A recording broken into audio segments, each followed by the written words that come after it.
मेरा नमस्कार। मैं अपनी बात को रखूं उससे पहले कांग्रेस के नवनियुक्त प्रदेश अध्यक्ष विधायक राजेश राम जी को बधाई और शुभकामनाएं देती हूं कि आपके नेतृत्व में कांग्रेस एक नया अध्याय लिखने जा रही है। मैं इस मंच पे धन्यवाद करती हूं हमारे विधायक नेता विपक्ष डॉक्टर शकील खान साहब का, जो आज हमारे साथ यहाँ पर हैं। मैं धन्यवाद करती हूँ पूर्व कांग्रेस अध्यक्ष CLP नेता मदन मोहन झा जी का। मैं धन्यवाद करती हूँ मेरी बहन विधायक प्रतिमा जी का, राजेश जी का, महिला कांग्रेस अध्यक्ष फातिमा जी का, सभी का धन्यवाद करती हूँ। मेरी आपसे मुलाकात फरवरी में हुई थी और हम लोगों ने मिशन बिहार आदि आबादी को लक्ष्य बनाते हुए उनसे संपर्क साधने का कार्यक्रम शुरू किया था।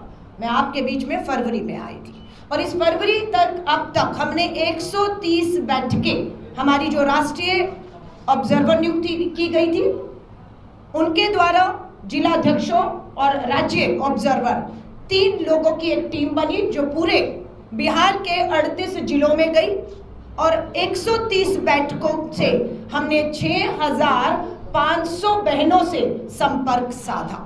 हमने इसी तरह की बैठकें की और आज 2 दिवसीय अपने आप का पहला हमारा 2 दिवसीय महिला कांग्रेस का महिला नेतृत्व सृजन शिविर की शुरुआत आज अध्यक्ष जी और नेताओं के द्वारा हो चुकी है। 2 दिन लगातार ये शिविर सदाकत आश्रम में यही हो रहा है और ये 2 दिन लगातार हम लोग चर्चा करेंगे।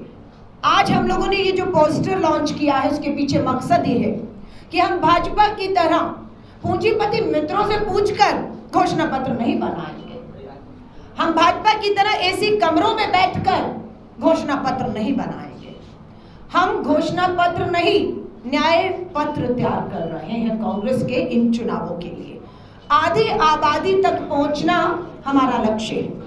चर्चा महिला की बात कांग्रेस के साथ, हर प्रखंड में कांग्रेस का हाथ महिलाओं के साथ, ये हमने पोस्टर लॉन्च किया है। और 2 दिन के शिविर के बाद 18 और 19 के शिविर के बाद 20 तारीख को हमारी ये जो पहली पंक्ति में खड़ी 100 महिलाएं जो प्रशिक्षण ले रही हैं वो रवाना हो जाएंगी 20 तारीख को एक बार फिर से अपने जिलों की तरफ। 500 हमारे 534 ब्लॉक और जिन्हें प्रखंड कहा जाता है, ये 534 प्रखंडों की तरफ रवाना होंगी। 31 मई तक लगभग 10,000 और बहनों से हम इसी तरह छोटी छोटी बैठकें करके उनके मुद्दों पर चर्चा करने जा रहे हैं। हमारी ये चर्चा होगी आजीविका दीदियों से। हमारी ये चर्चा में हिस्सा हम बनाएंगे हमारी आंगनवाड़ी बहनों को, आशा वर्कर बहनों को, मिड डे मील बनाने वाली बहनों को, खेती मजदूरी करने वाली हमारी बहनों को और मनरेगा में विकास कार्यों को करने वाली हमारी मनरेगा मजदूर बहनों को। हम संपर्क करेंगे इस अभियान की जो आज शुरुआत की है, जो 31 मई तक अब चलेगा। इसमें हम संपर्क करेंगे स्वयं सहायता समूह, सेल्फ हेल्प ग्रुप की हम अपनी बहनों से बात करेंगे और जो भी इनकी बातों से, चर्चा से, जो भी सुझाव, जो भी मांगे और जो अन्याय भाजपा की डबल इंजन की सरकारों ने हमारी सादी आबादी बहनों से किया है, उन्हें न्याय दिलाने का हम विश्वास दिलाएंगे। और जल्दी आप देखेंगे पूरी कांग्रेस, श्री राहुल गांधी जी अभी यहाँ पर इस धरती पर थे। पलायन रोको रोजगार दो यात्रा में श्री राहुल गांधी जी शामिल हुए। 20 तारीख को राष्ट्रीय अध्यक्ष आ रहे हैं। दिल्ली में आपने देखा अध्यक्ष जी और पूरी प्रदेश के नेतृत्व के साथ दिल्ली में राष्ट्रीय नेतृत्व मल्लिकार्जुन खड़गे साहब, राहुल जी बैठते हैं और तेजस्वी यादव जी भी उसमें शामिल होते हैं और एक अच्छी सुखद बैठक का नतीजा ये हुआ कि 17 तारीख कल यहाँ पर इंडिया अलायंस की भी एक सुखद बैठक हुई।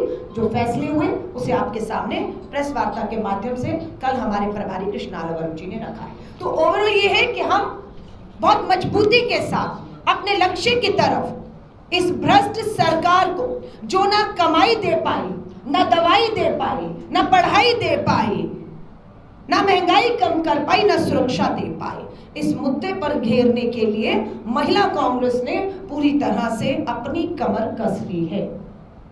हम विश्वास दिलाते हैं हमारी जो 130 बैठकें हुई उसमें हमारी जब आजीविका दीदियों से बात हुई, हर वर्ग की महिलाओं से बात हुई, तो बहुत सी महिलाओं ने ये भी बताया कि नशेबंदी सिर्फ नाम मात्र की है। जहरीली शराब, अवैध शराब राज्य में प्रवेश कर रही है और ये सरकार और प्रशासन की देखरेख में हो रहा है। ये बहनों ने हमें बताया। एक वीडियो हमने अपनी सोशल मीडिया से भी जो है आपके सामने रखा कि वो कह रही है कि कोई नशे की पाबंदी नहीं है, अवैध शराब, जहरीली शराब आई और लोग मारे भी गए। ये आप भी सच्चाई जानते हैं। महंगाई चरम पर है। विधानसभा का अंतिम सत्र होने वाला है और उस विधानसभा के अंतिम सत्र जब जुलाई में होगा तो हम विधानसभा को एक चार्जशीट जारी करेंगे और विधानसभा में पिछले डबल इंजन की भाजपा सरकार और देश के केंद्रीय नेता भी आएंगे, प्रधानमंत्री जी भी आएंगे और अमित शाह जी सब आएंगे। पूरी तरह से उनको घेरेबंदी करने की तैयारी आधी आबादी ने शुरू कर दी है। चार्जशीट हम तैयार कर रहे हैं। ये जो अब बैठकों का दौर शुरू होगा इसमें एक महिलाएं अपनी चार्जशीट लेकर आएंगी और हम अपना घोषणा पत्र, जो न्याय पत्र हम कह रहे हैं, हम पार्टी को सौंपने जा रहे हैं। प्रदेश अध्यक्ष जी को बधाई देती हूं कि आपने अध्यक्ष बनते ही जिला अध्यक्षों की नियुक्ति के काम को सबसे पहले करके जिलों को ताकत देने की कोशिश की है। मैं आपका धन्यवाद करती हूं कि आप लोगों ने हमें कहा कि प्रदेश कार्यकारिणी का भी गठन जल्द होने वाला है। हमें निवेदन करते हैं अध्यक्ष जी से और शीर्ष नेताओं से, हमें बुलाकर कहा गया कि प्रदेश कार्यकारिणी में जो ऐलान होगा उसमें 33 नहीं, हम नाम दें 50% महिलाओं को प्रदेश कांग्रेस कार्यकारिणी में जगह दी जाएगी। ये हमारे लिए सम्मान।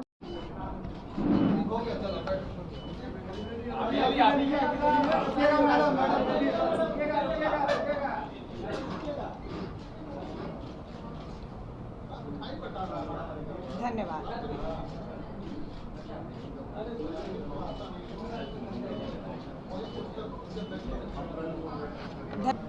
महिला कांग्रेस के राष्ट्रीय अध्यक्ष सम्मानित अलका लांबा जी, इस कार्यक्रम में उपस्थित हमारे विधायक दल के नेता शकील खां साहब, मंचासीन हमारे आदरणीय बड़े भाई पूर्व प्रदेश अध्यक्ष परिषद में हमारे सीएलपी के नेता मदन मोहन झा जी, महिला सेल के अध्यक्षा शरवत जहां फातिमा जी, इस मंच पर विराजमान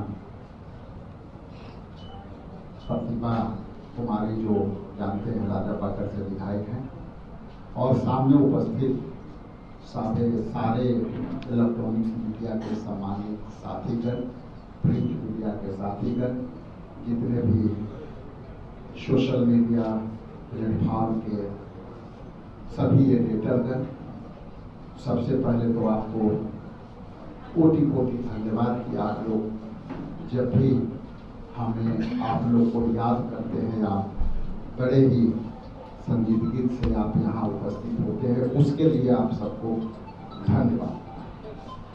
मैं बिना विलंब किए हुए एक दो बात कह करके अपना वाणी का विराम देना चाहता हूँ।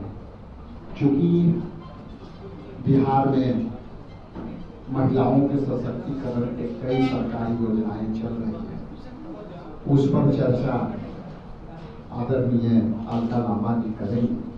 लेकिन बिहार में हम लोग जिस तरह से महिलाओं के आधी आबादी को हम लोग उसको आगे करने का जो बिहार प्रदेश कांग्रेस कमेटी और अखिल भारतीय महिला कांग्रेस के कोऑर्डिनेशन से जो कार्यक्रम बढ़ने हैं, हम लोग आज इसका विधिवत लॉन्चिंग किया है और इसका अभी हम लोगों ने जो डिस्प्ले पास ऑन किया वो है चर्चा महिला की बात कांग्रेस के साथ। इस कड़ी में सारी विस्तार से अलका लांबा जी आपसे संवाद करेंगी। उनके माइक देने के पहले मैं ये जरूर आपसे कहूँगा कि सरकार सारी योजनाएं बिहार की सरकार महिलाओं के लिए बना रही है, लेकिन आज पूरे बिहार में जिस तरह से भ्रष्टाचार हावी है उसको हम लोग पटाक्षेप चर्चा महिला के बाद कांग्रेस के साथ हम लोग पूरे प्रदेश में जो है हम लोग काम करेंगे और उसकी पूरी रूपरेखा आदरणीय अलका लंबा जी आपके सामने प्रस्तुत करेंगी। Thank you. धन्यवाद आपके सवाल का, क्योंकि यह सवाल हमें सूट करता है कि अध्यक्ष जी ने कहा मैं प्रदेश का अध्यक्ष हूँ, कार्यकारिणी मेरे हाथ में है, फैसला मुझे लेना है। और उसमें महिलाओं को आप देखेंगे, अगर 100 पुरुष हैं तो 30 महिलाएं दिखेंगी। हमें तो कहा कि आप 50 दीजिए, तो 100 में बराबर की भागीदारी। बिल्कुल। अब मैं टिकट पे भी आती हूँ, मैं आपको विश्वास दिला रही हूँ प्रशिक्षण शिविर, इसके बाद हम जाएंगे गाँव-गाँव में। ना जाने कौन सी महिला जो आजीविका दीदी है, जिनका संघर्ष है, आंदोलन किया, ये शराब नशेबंदी यूं ही नहीं हुई जिसका श्रेय आज यहाँ की सरकार लेती है। ये महिलाओं के बड़े आंदोलन से हुआ। उस आंदोलन की महिलाएं भी अगर आगे आकर हमें कहेंगी कि हमें टिकट दीजिए, हमें चुनाव में उतरना है, तो मैं पूरा विश्वास दिलाती हूँ ये हमारी जिम्मेदारी है कि अगर हम टिकट मांगे तो हम उन महिलाओं के नाम भी सशक्त महिलाएं जो जमीन पर है, चुनाव लड़ सकती है, जीत सकती है, विधायक बन सकती हैं, हम उनके नाम जरूर देंगे। और मुझे पूरा विश्वास है कि आपको सिर्फ महिला संगठन में ही नहीं, चुनावी मैदान में भी महिलाएं चुनाव में लड़ते हुए और हम आपको उनके लिए प्रचार करते हुए दिखेंगे। हाँ जी। अगर आपकी सरकार आ गई, हाँ जी, नवंबर 2025, हाँ जी, ठीक है, तो क्या ये शराबबंदी की जो नीति है नीतीश सरकार की, वो जारी रहेगी, उसकी समीक्षा करेंगे या फिर इसे खत्म? मैं आपसे कहूं, सरकार अगर मगर नहीं है, सरकार आ रही है, उसे अब कोई नहीं रोक सकता। वो बेरोजगारी के मुद्दे पर आ रही है, महंगाई के मुद्दे पर आ रही है, भ्रष्टाचार के मुद्दे पर आ रही है, महिला सुरक्षा के मुद्दे पर आ रही है। आपने शराबबंदी पर बात कही है, बिल्कुल। अभी अभी हमारा गठबंधन की कल एक बैठक बिहार में हुई है, समन्वय समिति कमेटी बनाई गई है, उसके मुखिया तेजस्वी जी हैं, सदस्य होगा, बैठकर सब चर्चा होगी और जो होगा आपके सामने वहां से लाया जाएगा। आप कह रही हैं, लेकिन आज बिहार सरकार ने भी महिला संवाद यात्रा की शुरुआत की है। महिला संवाद होगा पूरे राज्य में। सरकार नीतीश कुमार ने खुद इसके लिए पहल कर, ये संवाद नहीं, ये महिला विवाद होगा। देखिएगा, ये महिलाएं संवाद 10 साल से चाह रही थी, आपने संवाद के रास्ते लोकतंत्र में बंद कर दिए। वो न्याय मांगती रही, आपने उन्हें न्याय नहीं दिया। वो सुरक्षा मांगती रही, आपने सुरक्षा नहीं दी। आज आप संवाद करने जा रहे हैं, ये संवाद नहीं, ये नीतीश जी विवाद बनेगा। और यही आपकी जो सरकार है, गिराने की तरफ आपकी उल्टी गिनती की पहल भी शुरू आप खुद कर रहे हैं। करिए, हम तो कहते हैं निकलिए संवाद के लिए, हम भी निकल रहे हैं यहाँ की बैठकों के लिए। आप देखिएगा माहौल बदलना शुरू हो। अच्छा, मदन मोहन झा जी हमारे बता रहे हैं संवाद तो होगा, लेकिन उस संवाद में मीडिया अलाउ नहीं है। लेकिन हमारे जो संवाद होंगे, हमारी शादी आबादी से हम कहेंगे, मीडिया को आमंत्रित करते हैं, बैठिएगा हमारी इन महिलाओं के साथ और हमारे संगठन की महिला नेता इसी तरह चर्चा करेंगे। आप देखिए, हमारी एक महिला नेता के हाथ में पेन और कलम है, वो बोल नहीं रही, वो सुनेगी, वो उनके सुझाव, उनकी समस्याओं को लिख रही है। ये हमारा पोस्टर है, ये दृश्य रहेगा और उसमें मीडिया नहीं दिख रहा है, लेकिन मीडिया को आमंत्रित करती हूँ और नीतीश जी को चुनौती देती हूँ, अपने संवाद में मीडिया को खुले में आमंत्रित करिएगा। फिर देखिएगा महिलाएं किस तरीके से मुखर होकर अपने साथ हुए 10 साल के अन्याय के खिलाफ बोलेंगी। धन्यवाद, धन्यवाद।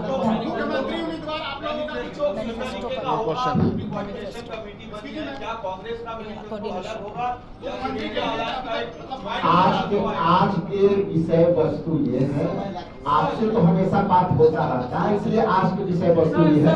बहुत बहुत धन्यवाद। आज के विषय पर एक सवाल है सर, आज के विषय पर एक सवाल है, क्या आने वाले दिनों में जब मुख्यमंत्री पद के चेहरे का नाम की घोषणा होगा, तब क्या हम उम्मीद करें कि कांग्रेस की तरफ से एक महिला प्रतिनिधि का नाम सामने किया जाएगा? आप लोग जितनी महिला प्रतिनिधित्व की सारे सवाल कोऑर्डिनेशन कमेटी का है, कोऑर्डिनेशन में सारे आपके सवाल पर हम लोग चर्चा करेंगे।